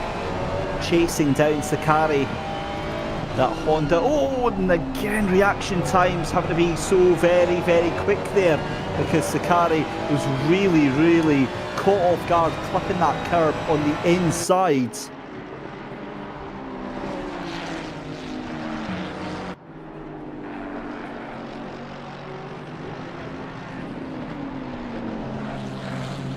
But this is actually allowing Noah Eder to catch up to them as well, and possibly even Tommy Rozier. So this was a fight for 8th and 9th position, but realistically now that could actually bring in 10th and 11th place as well. As I'm a little bit concerned to see that gap between their leaders has now gone up to 1 second. So Philippe Minard is actually pulling away on George Boothby. But Tariq Adam has a distinct possibility of getting a cheeky little podium here just now. He's 0.6 of a second onto Jack Alexander, so Alexander falling away from that as well. We'll wait and see, given that there is still 18 minutes left to go, at least in this race, and then possibly another lap after that. But either way, the Genesis Esports driver looking very, very handy to get another podium this season. And again, crucially, some big points given the championship standings that we were talking about earlier on. Just to give you a reminder of them at the moment then, George Boothby currently on 308 points, Marco Bischoff on 290. So Marco Bischoff down in 5th position at the moment. And then Noah Eder, who's down in 10th position, he's on 284 points. So again, I think that George Boothby obviously is the handiest person right now.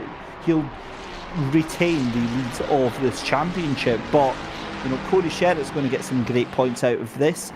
Also, you're going to get Adam Spansky with some fantastic points, even Sakari Lettinen as well here. So great all round, but Marco Bischoff needed to get more points out of today if he wanted to bring that gap down to George Boothby, because that gap is going to extend by, I would imagine, around about 12 points when all is said and done. But remember, they do have a drop round to contend with as well, so they do get a little bit of respite from having a drop round in the championship. Just a reminder again, for the final time, there is a giveaway going on tonight. Get yourself involved, type DDA in the chat for the chance to win one of our 2 subscription discounts for Coach Dave Academy Delta.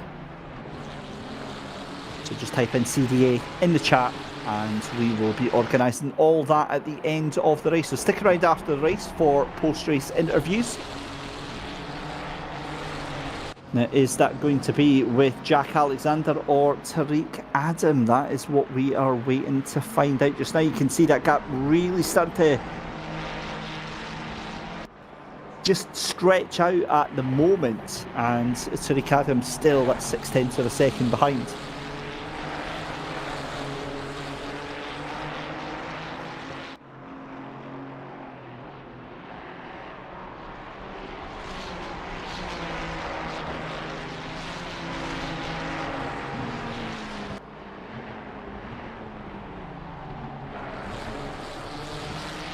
I'm wondering if the tyres have maybe gone a little bit past their best here from George Boothby, 0.7 of a second.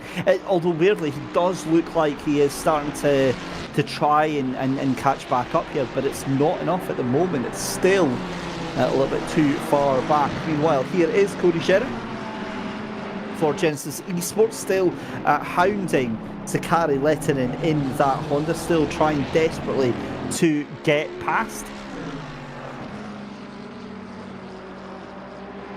But again, it's all about, you've kind of got to work your opportunities backwards, if that makes sense. So if you're thinking about trying to make a move at turn one, then you've got to really start that about here, coming out of Crocodile, coming into the final couple of corners, especially into Ingwe, getting a good run. But you see the run that Lehtinen gets through those corners, and that kind of puts paid to any overtaking opportunity coming down into turn one. However, it is a good run out of that final corner there. But there is Albin Manson still trying to get past Abe Santima as they come across the start-finish line to start lap number 43 here. And to say that's optimistic is an absolute understatement there from Albin Manson. Looking to the left-hand side there, where he's not really at any point going to try and get that just now. And again, Manson trying to get Abe Santima, but the problem is that he's got the overspeed on Santima in a position where he's never going to get an overtaking opportunity. Immediately then has to back out of it, cost himself the momentum, and the two of them just go further and further back. Such is the joy of group fighting here in GT3 racing. As Sakari Lehtinen has done a stellar job. You have to say that Honda has been remarkable in its defence. And Cody Sherritt has thrown everything at the barrack walls of Sakari Lehtinen in that Honda, and absolutely nothing has penetrated those defences at the moment, but there is still 15 minutes left to go. So a 90-minute race draws to a conclusion then, as we are 75 minutes into it. It does look like Philippe Minard is in control of this race, and I'll say look like because it's not in the bag just yet. George Boothby taking another 2 seconds out of that gap. I'll look at Cody Sherritt though, still onto the back of Sakari Lehtinen. Is it going to be a move? No, it's not. Again, just holds that car firmly to account. Tommy Rozier gets absolutely murdered from Samir Foch there. That was, in fact, sorry, that was Noah Ader. So Rozier got past Ader, and Ader just decided to physically assault that Mercedes. That's what's happened there. That was GBH onto that Mercedes. Unfortunate. Let's just hope that there is no damage to that car. And certainly, I think race control will be quite interested in looking at what just happened there. Just a reminder, ladies and gentlemen, your vote for driver of the day is now open over on YouTube, so let us know out of Philippe Minard, George Boothby, Jack Alexander or Tariq Adam who you thought has driven their socks off today and deserves our driver of the day award.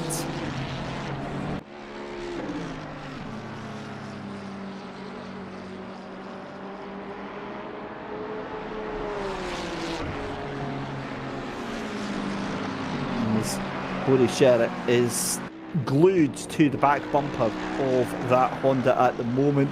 And keeping you updated with your race leaders right now, Philip Minnaar still 0.6 of a second ahead of George Boothby, and then in third place that fight with Jack Alexander and Tariq Adam, that is still the same as well by around about the same margin. But Sherritt, again, it takes a lot of work, it takes a lot of ability for a driver to be glued to the shadow of the car in front the way that Cody Sherritt has, and it also takes almost equally, if not more, talent from the driver in front not to absolutely crumble under that pressure. And Sakari Lehtinen certainly has that in absolute spades, as this is now starting to really change here. Tariq Adam onto the tail end of Jack Alexander here in the final 11 minutes of the race here. So this is for the final podium position. And, well, suddenly, that doesn't look so great. Oh, and what's happened to Cody Sherritt? Cody Sherritt has gone off. He's been into contact there. I think that'll have been with Sakari Lehtinen. And that car is off to the pit lane. So Cody Sherritt's day is done in the final 11 minutes of the race. Absolute heartbreak for the youngster. And he will be devastated with that outcome there. We'll double check and find out exactly what happens as soon as we can there. But meanwhile, we're staying with Tariq Adam for the moment, 0.4 of a second here behind Jack Alexander. And again, you've got some back marker traffic coming up here. I don't think that's going to be of any issue whatsoever here. But that's going to be a really difficult one for them to stomach tonight.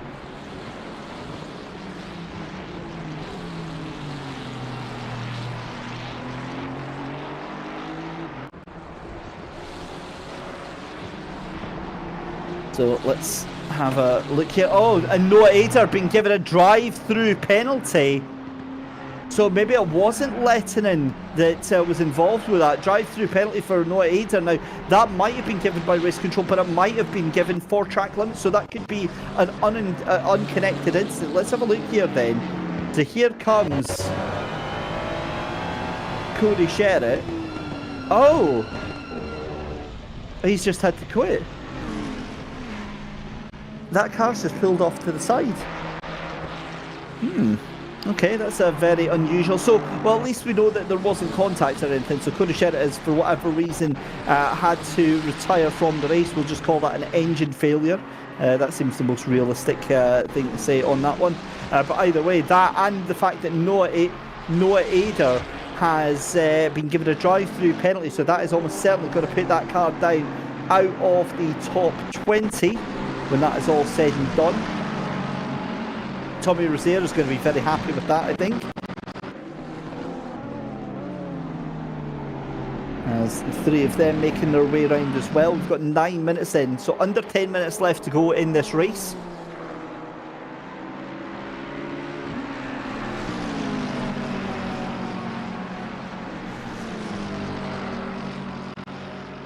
Right. Have a look at these cars that come around. Now, one theory that is circulated in our broadcast team at the moment, now obviously one of the things for those watching outside of South Africa is experiencing a phenomenon known as load shedding, which is where the national grid doesn't have enough electricity to supply the country with all of its electricity needs. So they have these rolling blackouts that happen, which essentially, from when I was over there, was on a daily basis and at various times during the day. And it could very well have been that that has just been a blackout phase that has kicked in for Cody Sherritt.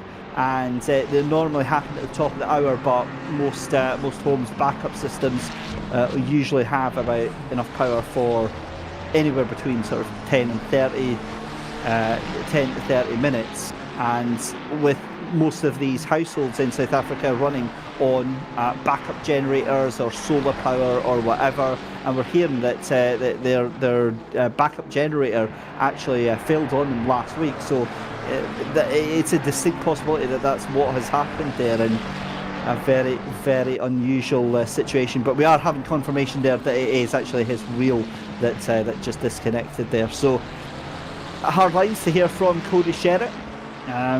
Obviously, that's not the way you want to finish your race, but it is the race finish nonetheless for Cody Sherritt, and hopefully he will bounce back and come back stronger for round number 7 of the championship. We have just got a couple of minutes left to go in round 6, the halfway point, if you can believe it, of season 2 of the Genisus Risk Kaizen Championship. Proudly brought to you this week by Coach Dave Delta. And remember, you can get yourself involved in that giveaway that's going for our chat participants. There's also a driver giveaway as well. Drivers vying for 2 1-month subscriptions for Coach Dave Delta. And viewers can get themselves involved in a giveaway for 2 10% discounts on a 3-month subscription at Coach Dave Delta. As that is contact for Albin Manson onto the inside of Abe Santima. The two of them keep going as well. It was never really going to happen there for Albin Manson, but either way he does keep going back to the battle for 3rd position in, and this is hotting up between Tariq Adam and Jack Alexander, 4/10 of a second, but I do have the feeling, and it is just a feeling at this point, that Jack Alexander does have the measure of Tariq Adam. We'll certainly wait and see with 5 minutes left to go here. Tandem Warhead in the chat. I feel that's a bit harsh, asking whether Cody's bricked another SimGrid. I think that's a question that Cody himself will have to answer on that one. But yeah, it's not the best when you get a hardware failure in the middle of a race. I certainly have had my fair share of that and don't react well to it at all. It's worse for me actually because I'm in VR, so there's another layer of things that are just within easy throwing range when you're in that red mist zone. But either way, 5 minutes left to go, and this is your race leader. We've not talked about him for a little while, but Philippe Minard is 6/10 of a second ahead of the man, the myth, the legend, George Boothby in 2nd position. Your championship leader in 2nd, then Jack Alexander in 3rd position. He'll get that 3rd place potentially with the fastest lap as well, because Tariq Adam doesn't look like he is going to be able to, he might be able to hold with that car, but it doesn't look like he's got enough in the tank to actually get past it. Looking further down the order as well, I think that is a lot of the battles actually have been settled now, as Tommy Rozier just ahead of Samir Foch. We've got a yellow flag as Noel Hache from 15th position. He is going to rejoin the track just ahead of Jonathan Clifford in that 999 Lamborghini. As in the final corner comes Tariq Adam again, trying to get the run onto the Ferrari in front of Jack Alexander, but again it's whether or not he can actually make this work. It's 3/10 of a second now, but again I just think that Jack Alexander does have the runs on this here into turn 1.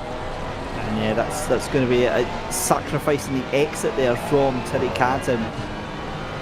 Meanwhile, Abe Santima still ahead of Albin Manson. That's 3/10 of a second. Tommy Rozier ahead of Samir Foch. That's 7/10 of a second. 3.5 minutes left to go here.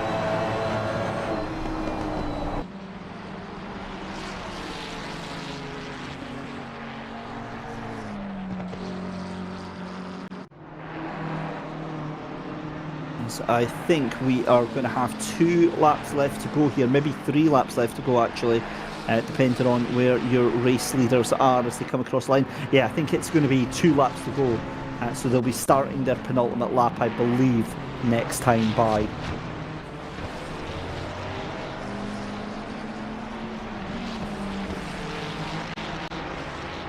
Tariq Adam still hunting down Jack Alexander, but again, I just feel in my heart of hearts that fight is done.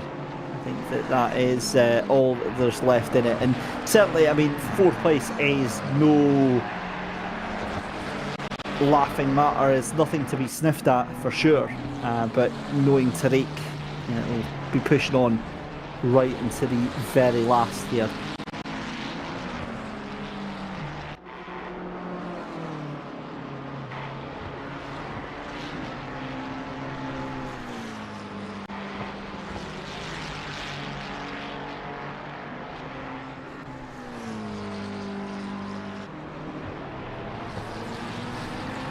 Tail end of the 6th round of the Genisus Risk Kaizen Championship, and the cars have come across the line to start their penultimate lap.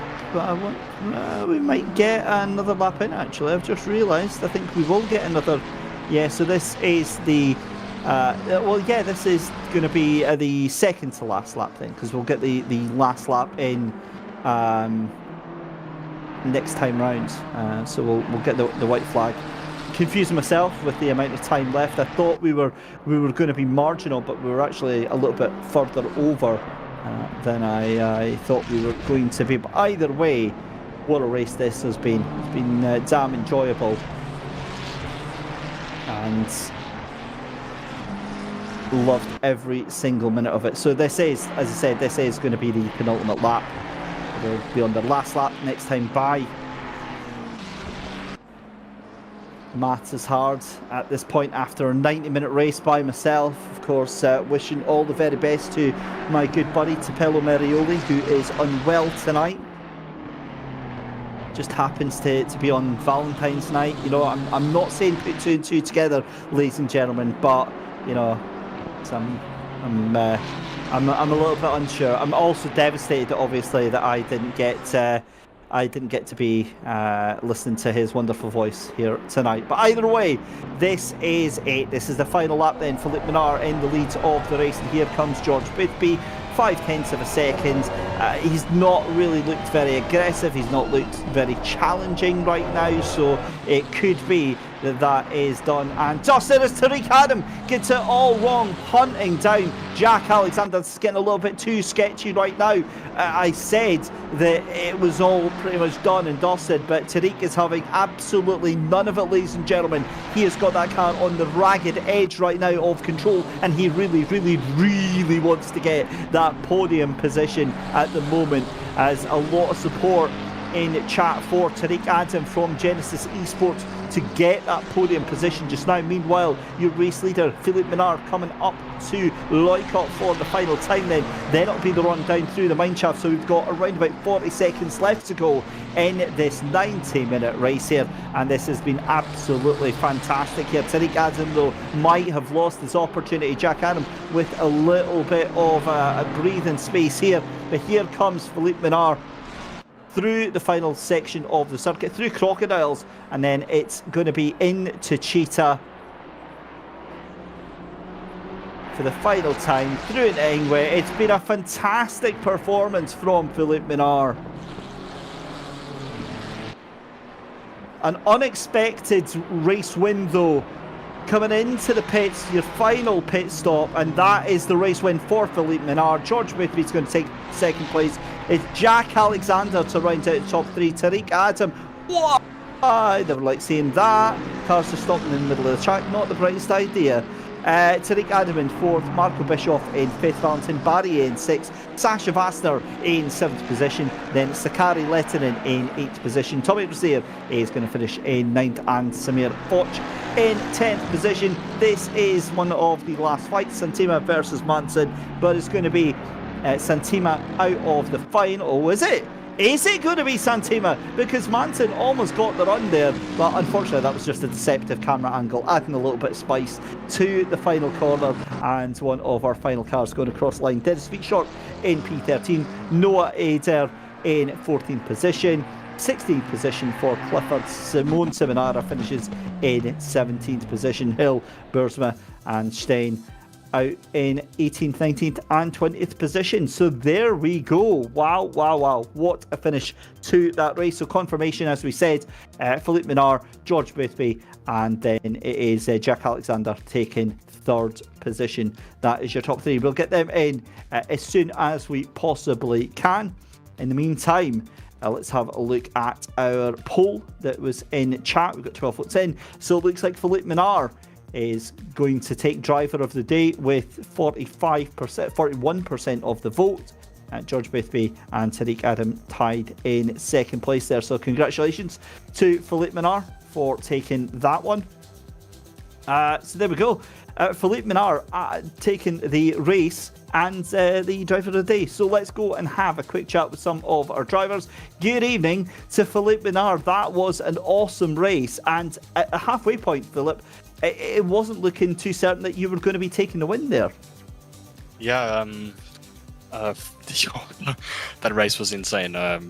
We did a small overcut, and obviously with this high tide degradation, you know, I did also kind of expect quite a sustainable gap to George in second or third. But somehow, I don't know, I kept it in front with the rain, and just kept a clean race, managed my tires, and yeah. Now, obviously, you and George were pretty much hot lapping for the entirety of that race here, and for our viewers at home, it might have looked like it was quite calm, but I'm presuming both of you were really going for it tonight. Yeah, no, I don't think there was a single lap where I wasn't on the limit. You know, like in the first stint, obviously Jack and I worked together trying to make a gap to George, or maybe even us three try and pull away from Tariq Adam.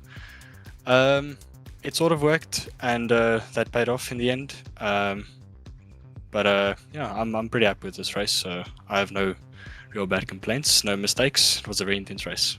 And just finally, was there any teamwork going on between you and Jack at the pit stops? Because it did look like, Jack was trying his best to hold on to George, and that was what allowed you to come out the pit stops ahead.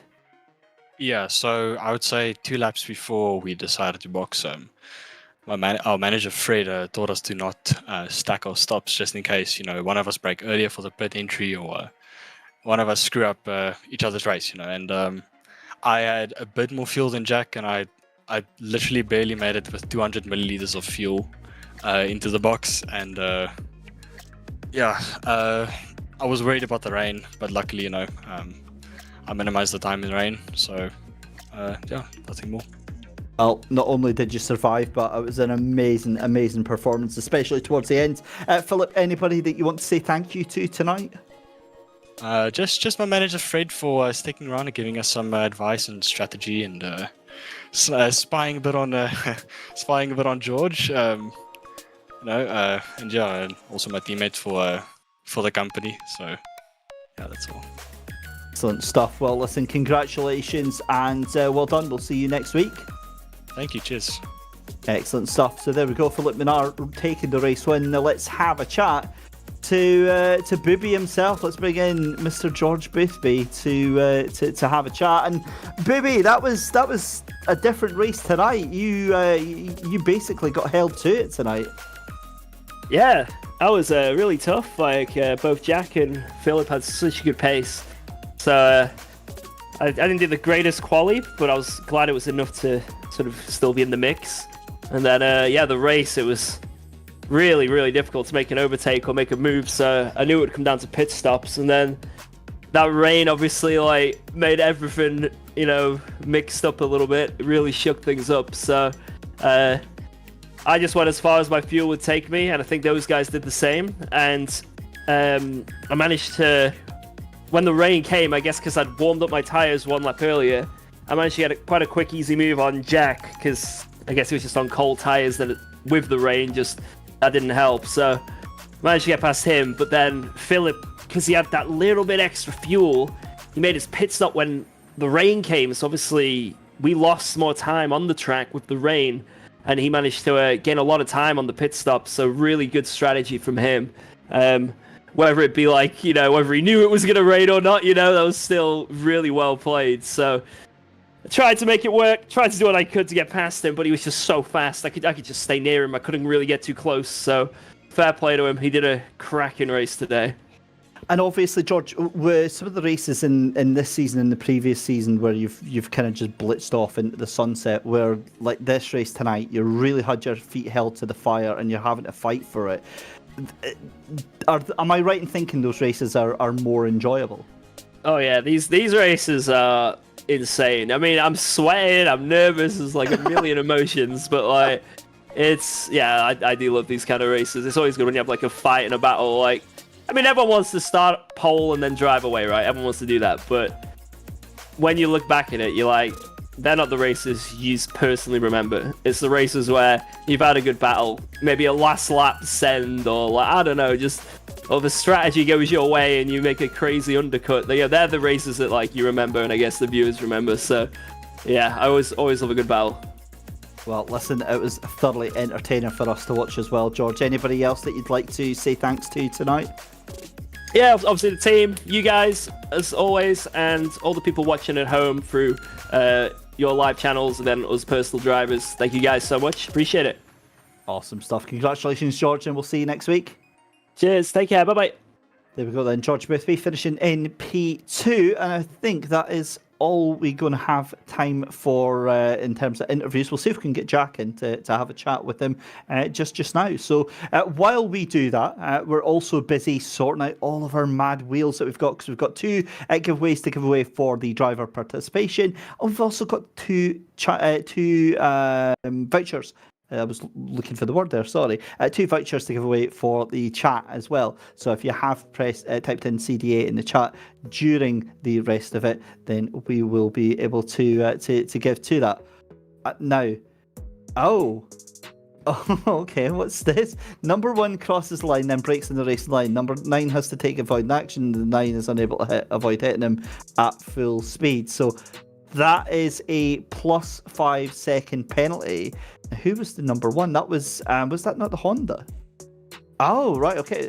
Okay. So yeah, just getting confirmation there. And again, Jack Alexander, your race winner, gets a 5 second penalty. Now, I'm sorry, that it was in 3rd place, so he won't finish in 3rd place then, if I'm right in saying that. So, wow, that is. Yeah, I've got to say, personally, if I'm allowed to share a personal opinion, 110,000% behind that. It's absolute nonsense. These drivers know better. A lot of these drivers are using very, very expensive, very powerful direct drive equipment. And if you smash it, I know friends personally that have been hurt quite badly from stupid incidents like that. Maybe not that specifically, but like driving in to another car at full speed at the end of a race when they're parked up. Great to see that Race Control have done it, and well, play stupid games, win stupid prizes. Moving on, let's go on to our driver participation wheel. So this is for a month's free subscription to Coach Dave Delta. Let's spin the wheel and see what we get.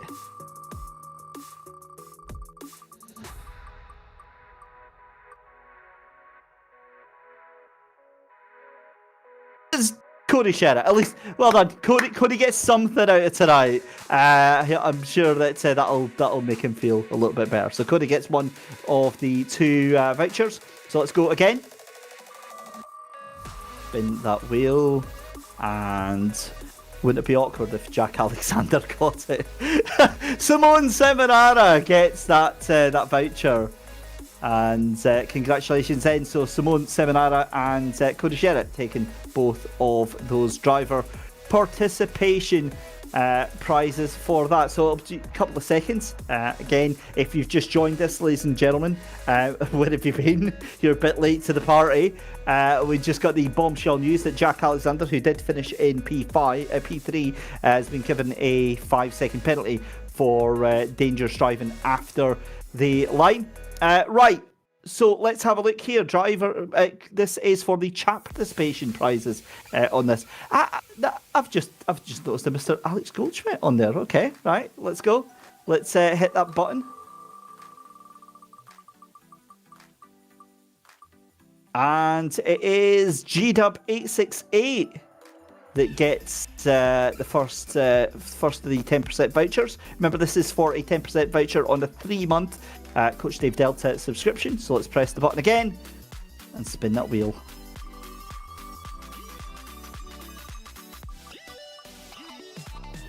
And no way. No! Let's go! Mr. Goldschmidt has got himself a 10% voucher. Congratulations, Alex. Well done on that one. And I can't wait to see you out on track.